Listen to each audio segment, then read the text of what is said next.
Hi, this is Chelsea from Ref and Write. In this video, we will take a look at current guidelines in academia for the use of AI tools such as ChatGPT, Google Gemini, and Microsoft Copilot. Before diving into the guidelines from various universities and scientific journals, it's important to understand how AI tools like ChatGPT are built and how they work. ChatGPT was built by feeding a computer with large amounts of text. This includes data from websites, books, blogs, social media posts, etc. What happened was, through this process, the computer learned to create text that sounds more human. In simple terms, we have given a computer a brain. So when you ask ChatGPT a question, it looks through all the information it was trained on and generates a response based on that. I want you to understand a few important things about ChatGPT. Let's do it with an example. Let's ask ChatGPT to write a few lines about social media. Now let's look at the response and compare it with the Wikipedia article on social media. You can notice straight away the similarities between the two. You can see a significant overlap between the ChatGPT text and the Wikipedia article. It is very clear that ChatGPT response is a slightly modified and rewritten version of content found on the internet. The reason why I demonstrated this is because I want you to understand three things. ChatGPT responses are not original.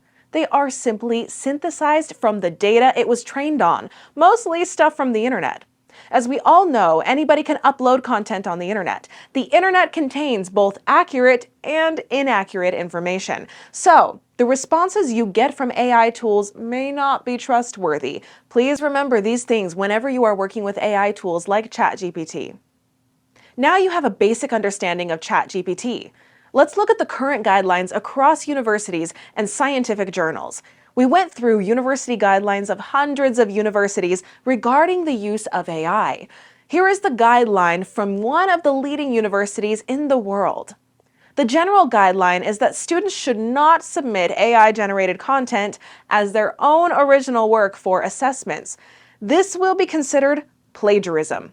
However, universities are somewhat flexible regarding the use of AI tools for proofreading and enhancing language quality.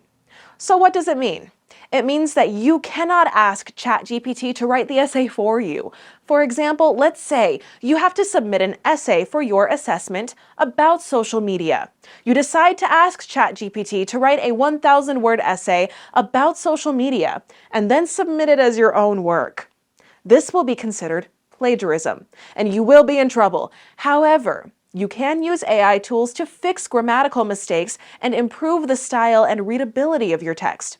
For example, here you are asking ChatGPT to proofread your text, and ChatGPT is giving you some ideas as to how to improve your text. ChatGPT is asking you to add commas in certain places and replace some words to improve readability. Most universities are okay with this. The same rules apply to scientific journals. You cannot use AI-generated content or images in your paper. The only exception is when you are writing a paper about AI. Then you can include AI text and images for demonstration purposes.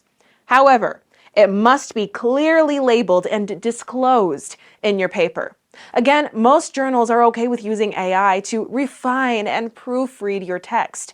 Because you are not generating the text, you are just refining and improving your original work. I hope you now have a reasonable understanding of university guidelines for using AI. Please remember, universities keep updating their guidelines, so please make sure you stay on top of them. If you have any questions, please drop a message below. We will answer it as soon as possible. If you still haven't installed Ref and Write software, please do it. It comes with referencing tools, plagiarism checkers, proofreading tools, paraphrasing tools, an academic phrase bank, and many other useful features to help you write your research papers and thesis. You can sign up for free using the link below in the description. If you are interested in training courses on research and academic writing, please visit our Learning Academy on Udemy. You can find the link in the description below.